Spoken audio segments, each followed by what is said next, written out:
Bonjour à toutes et à tous et bienvenue sur la chaîne de Fan of Disney. Et aujourd'hui nous allons parler de l'histoire de Phantom Manor, qui est méconnue par la plupart des visiteurs à l'occasion de sa réouverture prochaine.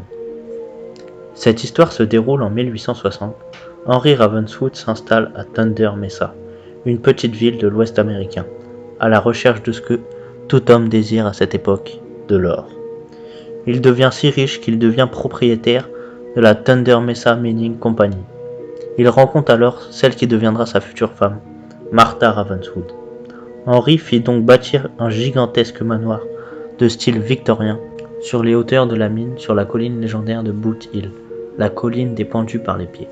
Ce lieu était sacré pour les Indiens qui vivaient ici autrefois, mais cela n'empêcha pas l'entrepreneur d'y faire construire son propre cimetière privé à proximité, sans savoir que cela lui porterait sûrement malheur, préjudice, et qu'il irait y reposer plus tôt que prévu.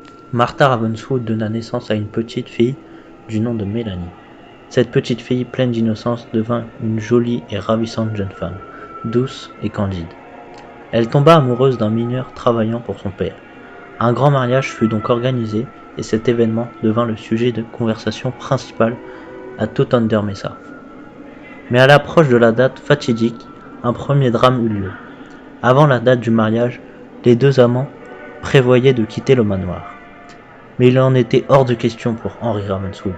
Sa colère réveilla l'oiseau tonnerre, une divinité protectrice qui était retenue dans l'ancien cimetière indien. Par une nuit d'orage, le ciel gronda et des éclairs frappèrent la montagne, provoquant l'explosion de la mine, en emportant les âmes damnées de Henry Ravenswood et sa femme Martha. Le mariage fut maintenu, mais le fantôme d'Henry s'attaqua au pauvre fiancé sans défense, avant que la cérémonie n'ait pu être célébrée. Ce n'est que plus tard que l'on retrouva sa dépouille, pendue dans le hall du manoir. Mélanie s'enferma dans cette demeure et se mit à la recherche de l'âme de son amour perdu. La ville sombra peu à peu. En 1890, deux domestiques, retenus par le fantôme d'Henry, réussirent à s'échapper du manoir. Avec le temps, le manoir prit le nom de Phantom Manor. Encore aujourd'hui, nous pouvons entendre battre le cœur de Mélanie Ravenswood, symbole d'un amour que rien n'a détruit, dans la grande tombe près du manoir.